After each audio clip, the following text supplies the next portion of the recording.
Um, my name is Jonathan Herrera. I am the Senior Enrollment Advisor here for the Division of Continuing and International Studies. It is my privilege to be with you tonight.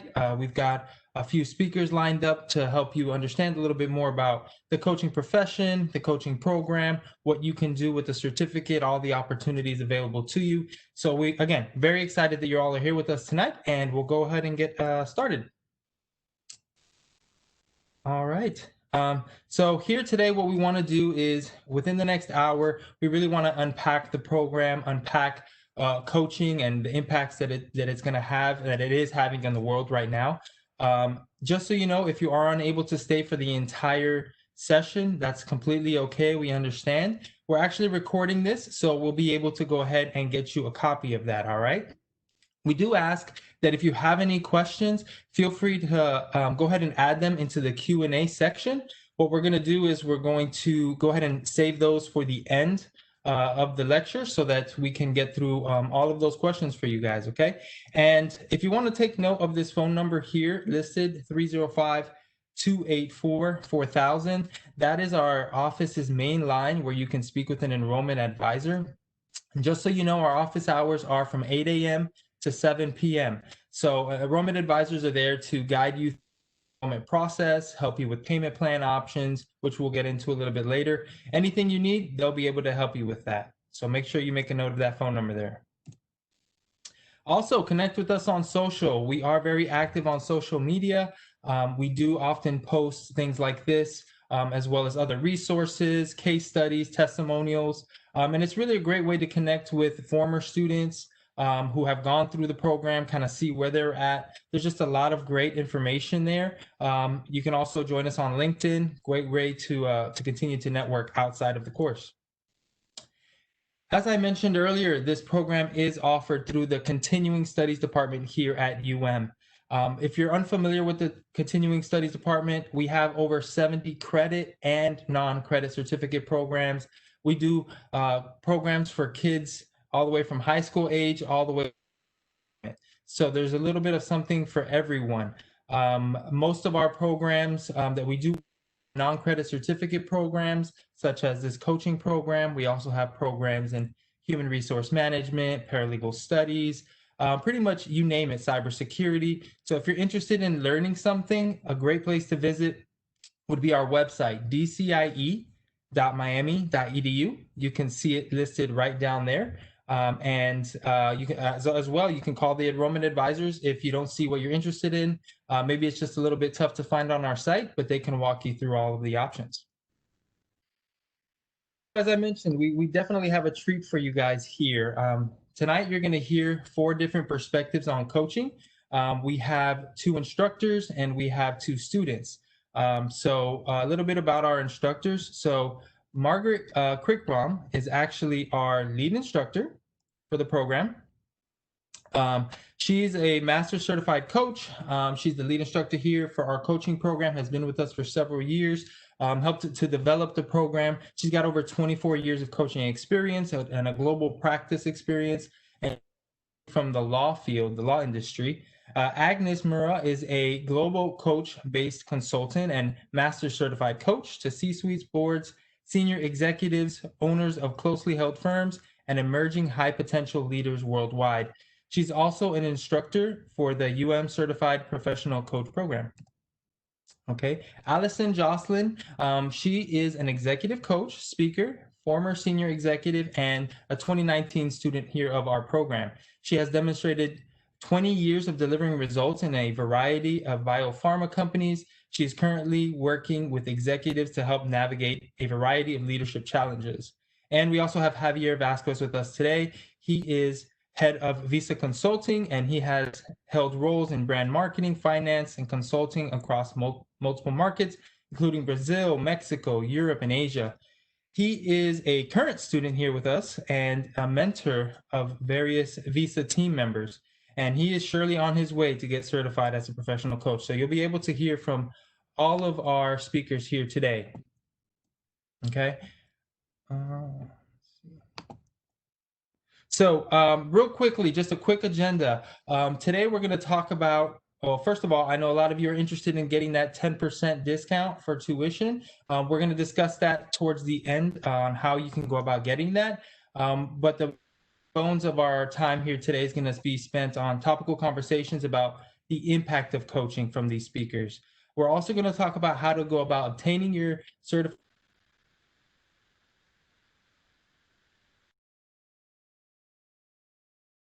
And like I said, at the end, we'll have some questions and answers. So be sure to type those in.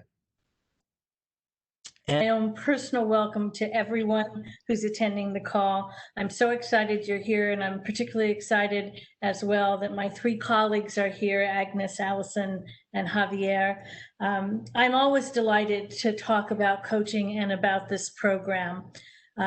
This program was born out of the passion that we all have for coaching. And in order to communicate that passion to you, what we really wanted to do was to tell you our stories around coaching. And I'm going to start with mine, and they're just going to be short stories, but we want you to understand what all the possibilities of coaching are for a human being and all the different ways that you can use it. So my story of how I came to coaching was that I was a practicing lawyer for 11 years. I did mostly intense commercial litigation and mergers, acquisitions, real estate, breaking up partnerships and corporations. And when I first started, I loved it. But about 6 years into it, I stopped loving it more and more and more. So I took a sabbatical thinking I was going to go back.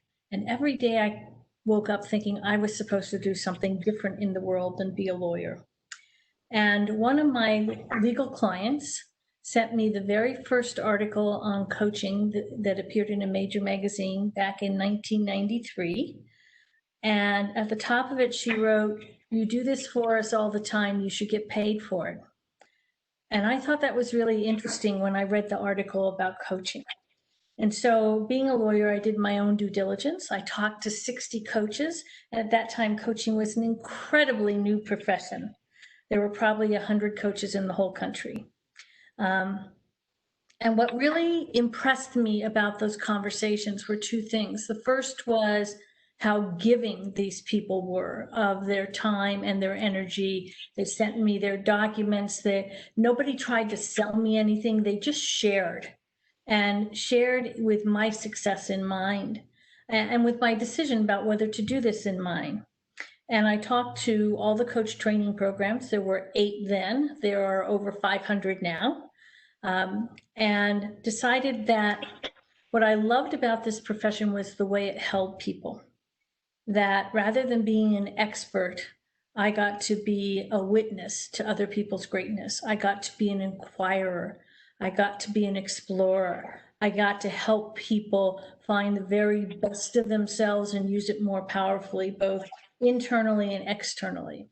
So I enrolled in a coach training program and started my practice.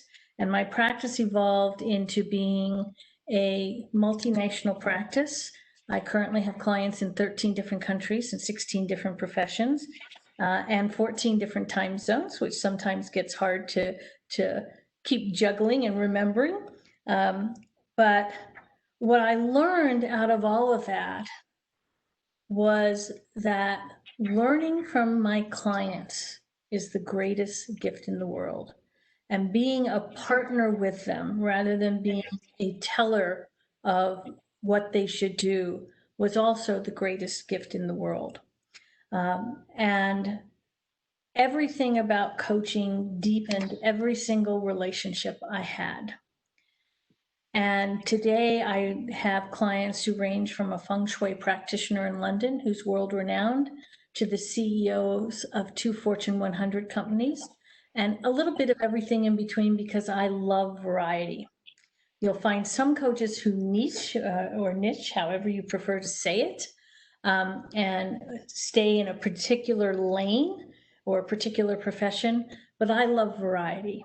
And I've built a practice that serves me perfectly because I get to travel around the world when we can travel. And even now I get to go around the world via Zoom on a weekly basis. I get to be in other cultures, with fantastically talented people.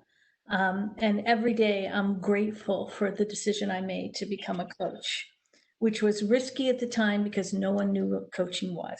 But today, that kind of risk is not nearly as evident in the profession because every major organization knows what coaching is. So that's a little bit about my story, and I'm passionate about coaching because of the way we hold people as being talented and whole and capable, and not even needing us as coaches, but loving having a partnership.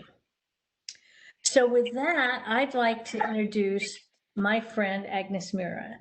Agnes Mira and I have known each other since about 2000, 1998, 2000, when we were both 12. That's our story, and we're sticking to it. Agnes is not only one of our best faculty members, she is a world-renowned executive coach. She speaks 6 languages like me. She works all over the world. She has also been a seated board member on a publicly traded company that was recently sold, and she helped drive that sale. She is a remarkable coach, but I love her even more because she's a remarkable human being. So Agnes, would you share a little bit about your story, about how you came to coaching and what it's done for you? So to begin with, thank you, Margaret. Very flattering. Our friendship means a great deal to me, and I think that has shaped our careers mutually. So what drew me to coaching, I escaped from communist Romania when I was 19.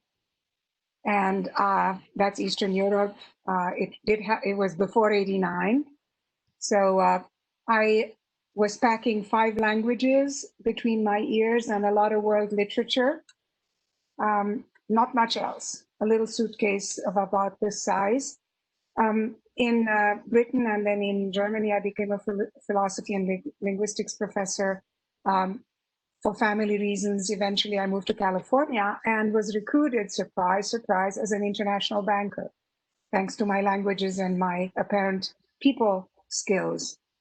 And after about 10 years of a very successful career there, it began hitting me when people asked me what I loved about this profession, because they were scratching their heads, especially my piano professor mother was scratching her head about me being a banker. What I enjoyed most about this occupation was that I was helping my team grow, and I enjoyed being a trusted advisor to my international clients, quite an elite of clients. So at one point, I started working with a career expert privately on my own dime. He would come to the 41st floor and ask me about my aspirations and about my values and assess my personality preferences and so forth. And at one point, I asked him, this thing that you're doing with me, how do I do that? How do I elicit so much reflection and growth in another person? So I didn't quit my job, but I started training as a coach for 2 years towards the end of my finance career. And together with this colleague, we started a first coaching association in Southern California, the Professional Coaches and Mentors Association, because I love getting in on the ground floor of things. Just like Margaret, we love starting and launching projects. So at the time, the key was, how do we define, and remember how much of a rookie I was? I'm barely a coach, but we're working on defining and distinguishing corporate coaching and executive coaching from what is more personal coaching. That was sort of our research interest, and it was my objective as well. And there were a bunch of corporate types who loved growing people, and they were consultants and psychologists. So I think a lot of my career started, my coaching career started by getting up on stage and speaking about coaching with a lot of passion. And as you speak on behalf of coaching, people begin identifying you as a coach. So that was probably the first step in my visibility in the marketplace. But today, like Margaret, I work worldwide. I work in several languages. I do leadership development programs and individual coaching and team coaching. And I'll tell you more. I didn't start out with all that. I just started presenting myself and identifying as an executive coach. But as life will have it, your clients will request more and more of you. And that is one of the fascinating things of being a coach, that it engenders ongoing, nonstop expansion and learning. And so today, thanks to this profession, which was the first one that I really chose consciously, it prevents me from allowing my life to get very small, even though I live on the top of the 7,000 feet mountain in Santa Fe, New Mexico. It keeps my world very big. Thank you, Agnes. One of the things I want to stress about both Agnes and mine's journey is that we had been experts in our fields. I had been a lawyer and people looked to me for advice. Agnes had been an executive and a consultant and people looked to her for advice. But the shift into coaching was the shift to becoming an observer and an inquirer and an explorer versus a teller. And so both of us had to leave behind pieces of what we had developed as a skill set and take on a new skill set. And I'm curious, Agnes, what was the most rewarding thing for you about taking on that new skill set? I think it's the fact that it takes all of me. Like many coaches, I have a very varied, multifaceted, and sometimes dramatic life, both intellectually and personally. And coaching taps into all of who I am.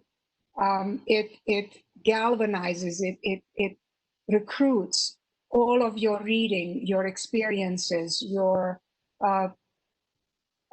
wisdom, your intuition in how you listen and how you engage in that moment with another human being. It's and then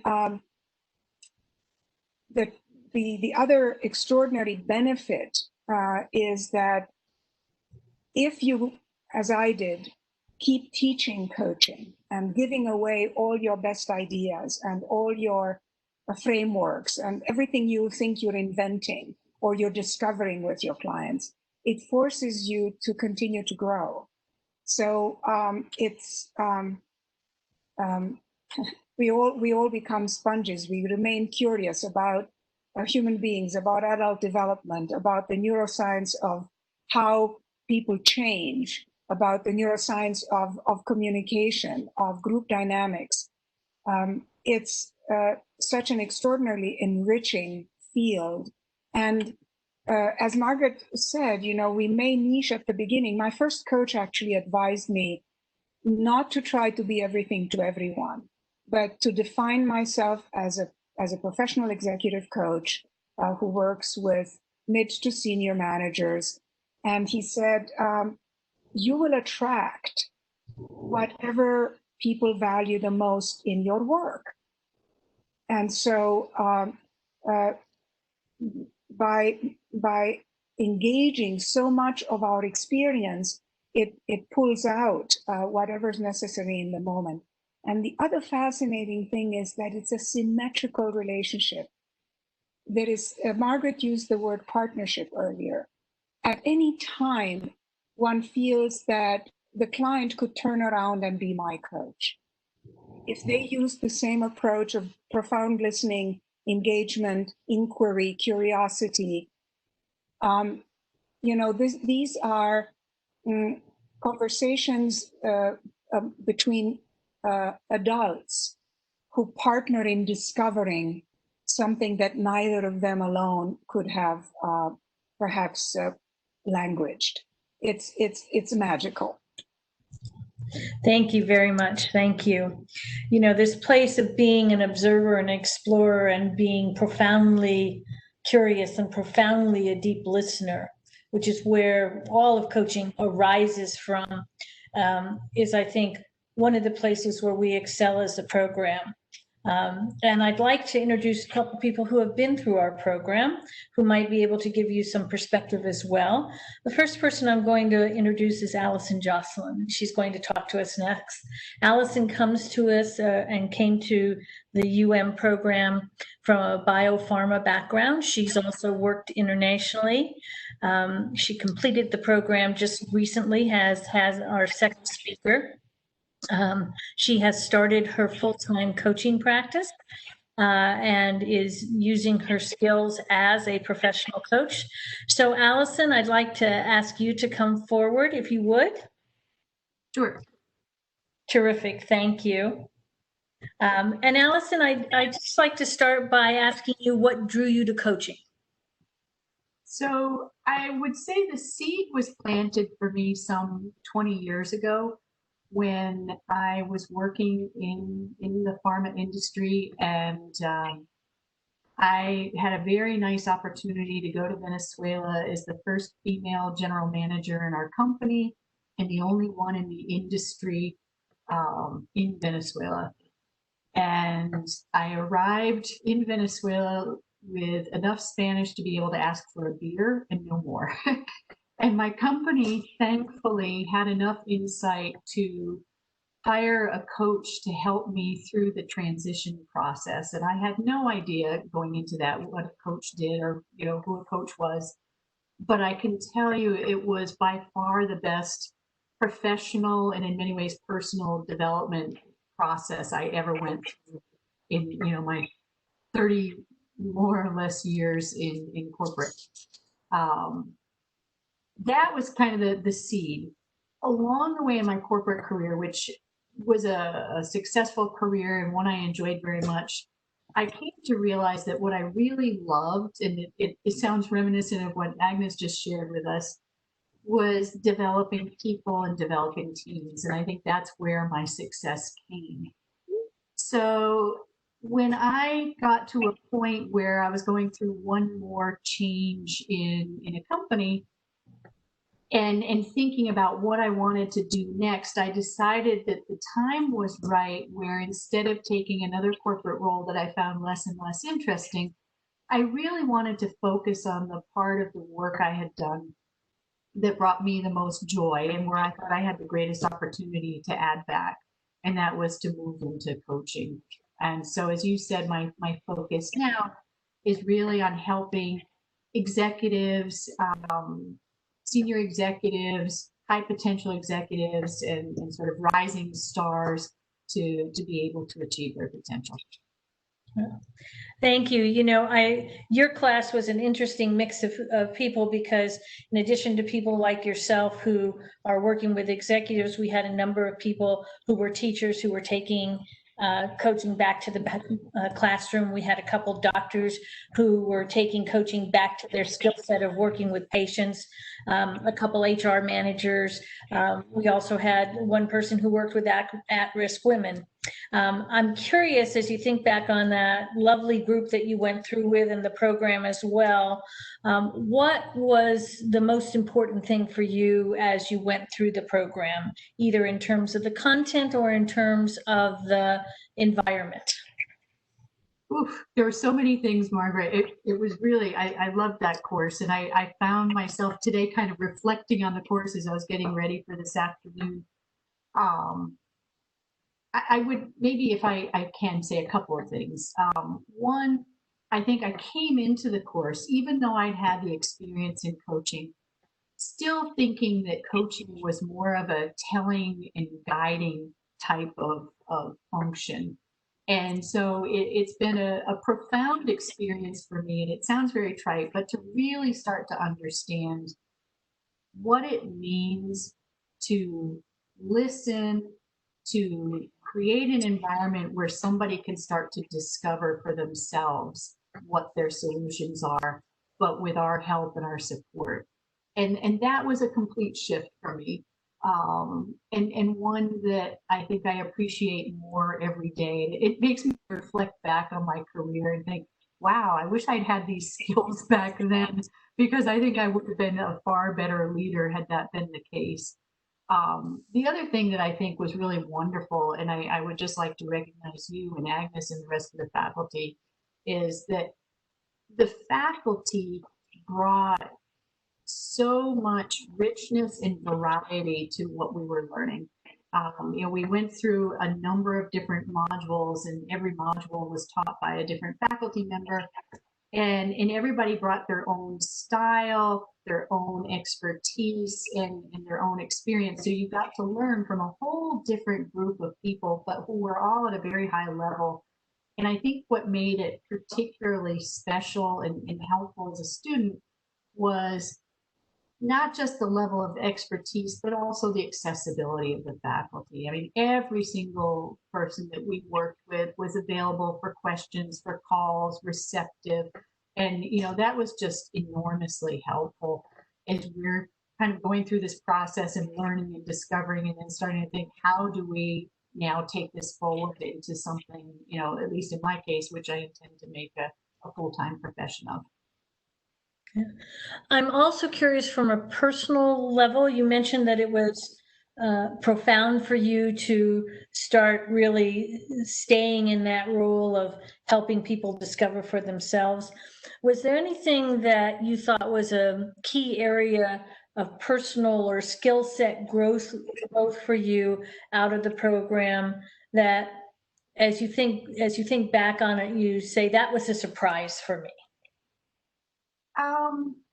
In addition to the complete 180 on my understanding of coaching, which I think was probably the biggest surprise, I would say is I developed my own skills to be able to better recognize patterns and be able to share observations that might be helpful for others.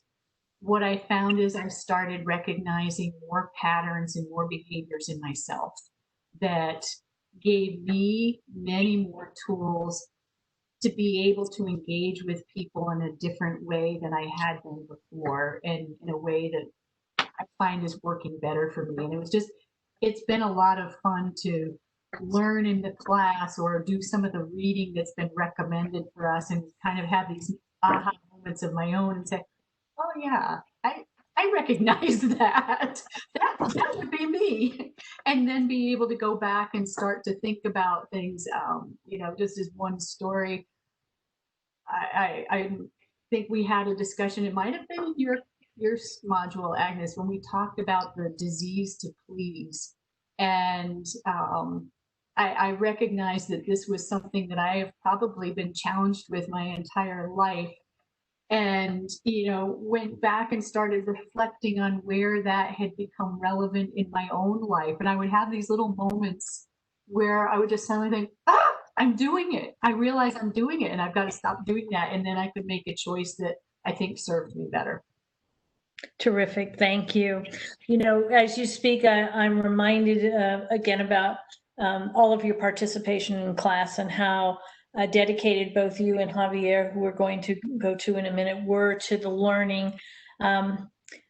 If you had to say in just a few words, if you look out 5 years or 10 years, choose whatever time you would like. If you had to say just in a few words what you hope your coaching skills will have brought to your life, what is that?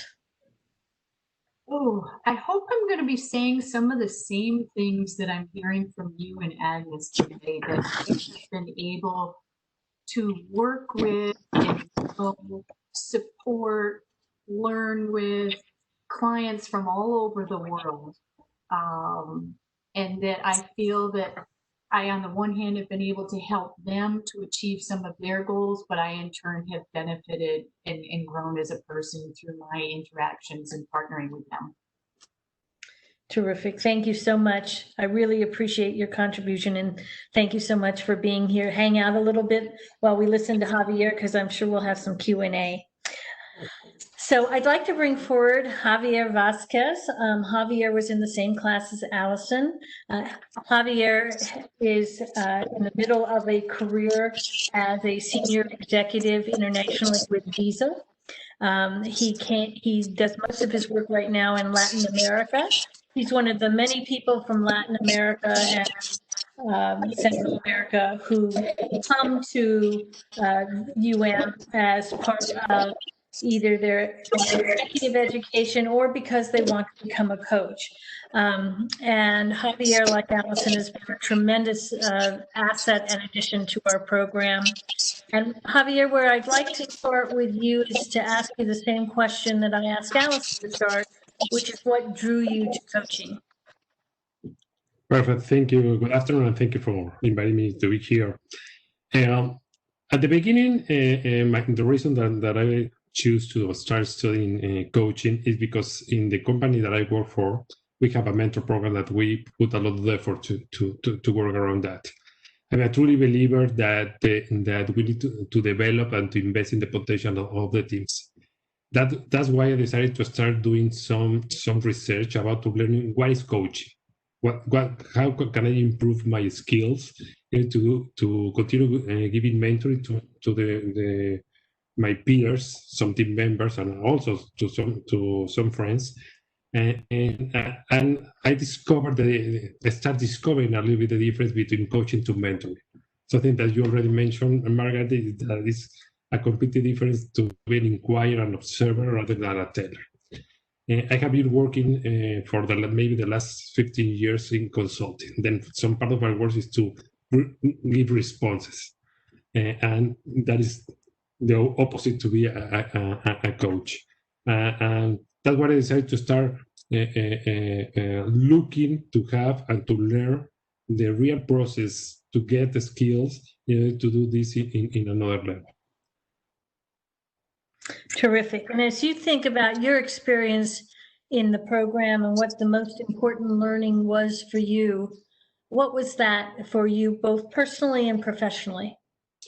I believe, and I was thinking while Alison was talking about that, from my perspective, from my view, it has been a kind of transformation for me professional and also in a personal matter. Something that I learned as one skill or different skills that I learned is to be present with the client and to real listening what is happening, what is there, what is the people are trying to say. This has improved a lot my communication with my peers, with my mentors, with the people that I'm talking to, and even in the personal level. I have two teenagers, and even with them, my communication improved. This is a kind of exercise that learning all the skills, learning the process, hearing my peers, hearing other students, it's helping me a lot to better understand, to real listening what the people is saying, not the thing that I am thinking that they are saying, in order to help potentialize the maximum of the people. And as I mentioned, this has been very transformational for me. Many colleagues, my family told me that since I started doing this and taking this program, I have been changing for one, and I truly believe it. Yeah, it's one of the things that I think is a profound benefit from becoming a coach. It changes every relationship you're in for the better. And I'm curious what you think is what was the real basis of that transformation for you? That's a good question. Because of the work that I do, and the way that I am the kind of person that I am living a very fast life. This process, the coaching, one of the first concept that I heard here is the concept of stillness. That takes me a lot to understand what does that mean and what does that represent in my life. And I believe that one is one of the biggest one that I get to be real present when I am having a conversation with someone. Respect the space, respect the time, respect the conversation, And I believe it's that one beside others, many that are learning during the program. Terrific. And as you also reflect on how you're currently using the skills and how you hope to use the skills, tell me a little bit about how your mentoring or your interaction with those that you help grow within Visa has changed, and also a little bit about what you hope the future holds in relationship to your use of these skills. Well, I start doing all my conversations, trying to follow the process that I learned, all the the core concept that I learned, and building a conversation in a more structured way, trying to find and to understand what their mentorees or the people that I am coaching to, they are saying, trying to ask the right questions, the questions that put them to think about it, trying to understand which is the path that they are looking for with respect to their objectives. And something that I have been investing is continue studying this, continue learning more, continue reinforcing that. At some point, I would like to have the same career that your Agnes has, but it's something that requires a lot of practice. The concept to be present, the concept to partnership with the client, and another concept that within the program sounds at some point very easy, but there are not. It's something that we need to practice. We need to reinforce every day. We need to learn every day in other processes that we are having. And I would like to find that day in which I don't need to start thinking that I need to calm myself, don't ask, or don't respond before my clients say. And it's something that I going to invest a lot of effort to do that. And this program has been super great for that. Terrific. And as you think about the class you went through with and the people within it, is there anything that you want to say, and it's fine if there's not, about the environment of the class? Well, the environment was great. I believe, as Alison mentioned, and as you, there were a lot of diversity of background that were very helpful, and also enriched the program and enriched the learning process that we have. Something that I love also is the faculty that we have, because most of or a lot of the professors that we have, they're even some of them, as you know, were some of the founders of the ICF, International Coaching Federation, learning their experience, learning through their cases, etc. It has been great. It's a great exercise. It's a great course, and also the work that will be doing within the program is very important to consider. And as one of the reasons that I choose to study this. Thank you so much, Javier. One of the things that Agnes and you and Allison all pointed to, and I just want to reemphasize, is that this is truly a professional endeavor, that there's constant learning, the constant work, the constant improvement, the constant commitment to be the very best you can be for your clients is a hallmark of great coaches. And one of the things that I'm thrilled about with the people like you and Allison who come through our program is we see that, and we see that all the time. So it's a great joy for all of us as faculty to welcome all of you as new colleagues into the profession, because we know how well you will serve your clients and your coachees, and we know what a model you will be for the coaches who come after you. So I want to thank you both for being here. Jonathan, I do want to turn it back over to you in 1 second, but I do want to say one thing. Today, you've seen people, all four of us, who work kind of in a corporate world. I want to say that coaching provides the possibility of choosing wherever you want to work. We have people who come through our course who choose to work with personal issues or who choose to niche in a particular profession. Almost all the great coaches I know also do pro bono work. For example, I work with women on their way from welfare to work.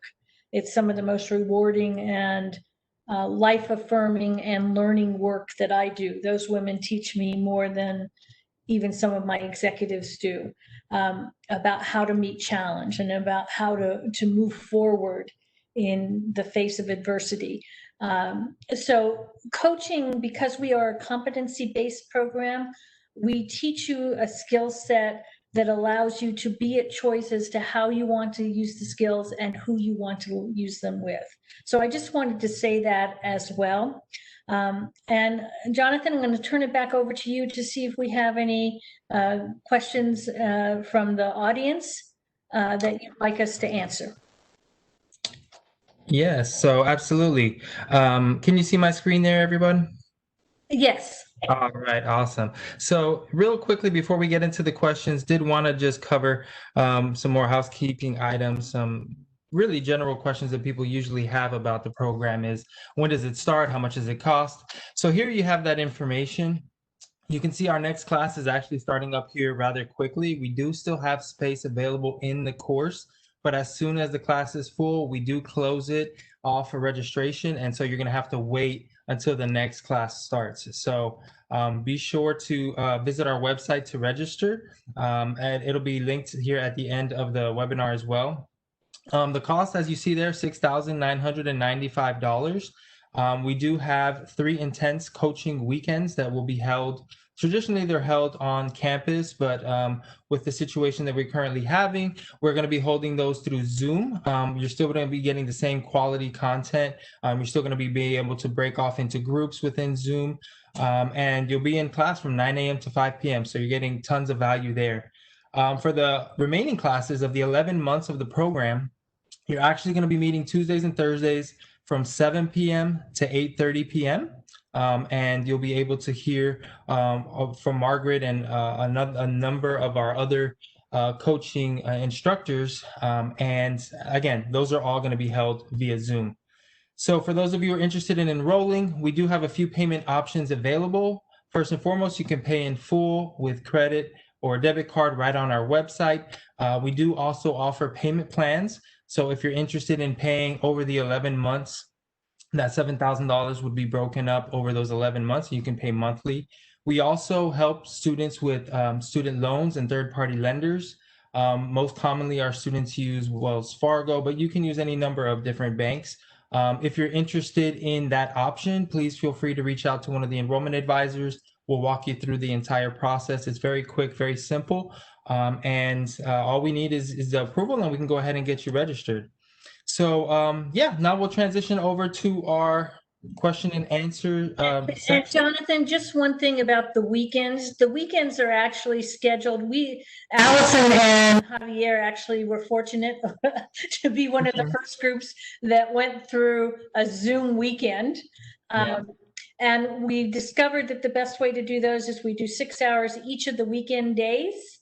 And we do a couple hour and 45-minute classes right after the weekend. So you won't have to be on Zoom for a full 8 hours. And I think both Allison and Javier can testify that it went okay.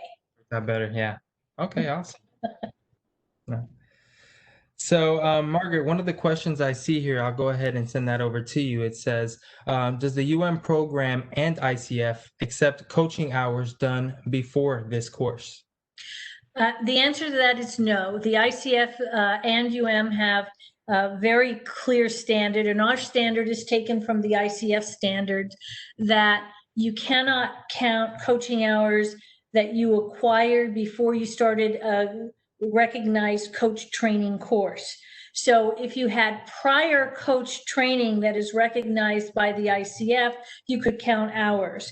If you have not been trained as a coach before this moment, you cannot count client hours that you acquired before you started the program. Perfect. But you can count client hours from the minute you step into class. Awesome. Thank you for clarifying that. So the next question we have here is, when does the next class start? And do you have a cohort that is fully online for the duration of the training program? We kind of just covered that. The next class is starting up here September 19th. And as mentioned, we will be doing those via the Zoom sessions. Okay. Okay. September 19th is Rosh Hashanah, a major Jewish holiday. Why would the program start on a holiday? Then most universities are closed. We'll take a look at that. I will have to check with the program coordinator on that, but that's a great question. Thank you, Mindy. If I could ask Mindy, does Rosh Hashanah start on the Friday evening or the Saturday evening?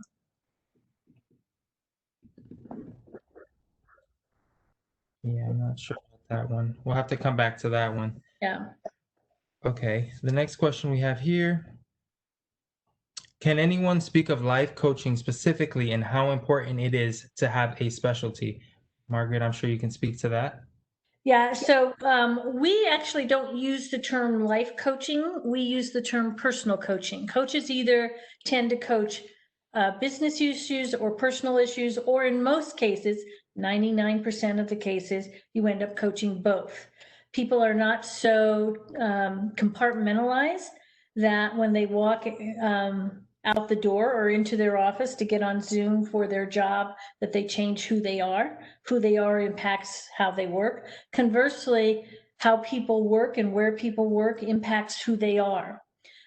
So most clients, you'll probably end up coaching both personal and business issues.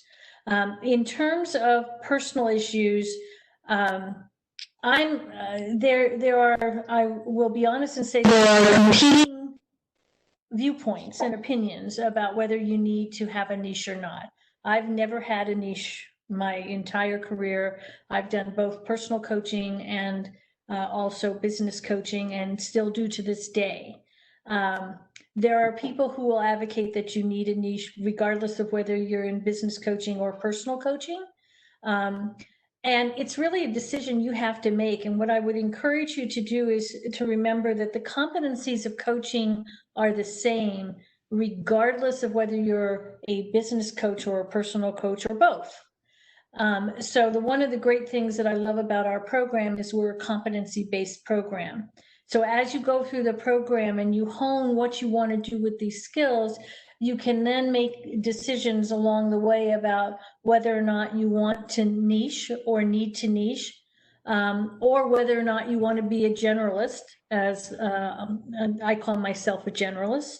And that's something I wouldn't actually say is a decision you have to make right now. The decision you have to make right now is really to choose a great program, whether it's this program or another program that teaches you thoroughly and deeply the competencies of coaching. Perfect. Thank you, Margaret. Another question we have here is, what are the prerequisites for the course? So Margaret, how would you answer that?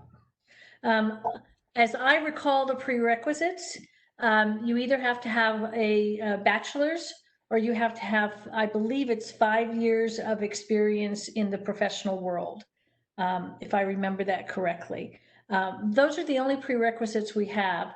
That are formal prerequisites. I will tell you what I believe the prerequisites are, and I'm curious what Agnes thinks about this as well. I think the prerequisites are a willingness to be a beginner and be in a beginner's mind, no matter how accomplished you think you are.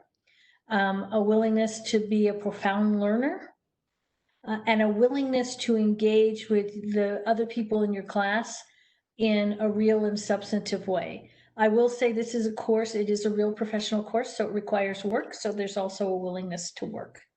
Agnes, what would you add to it?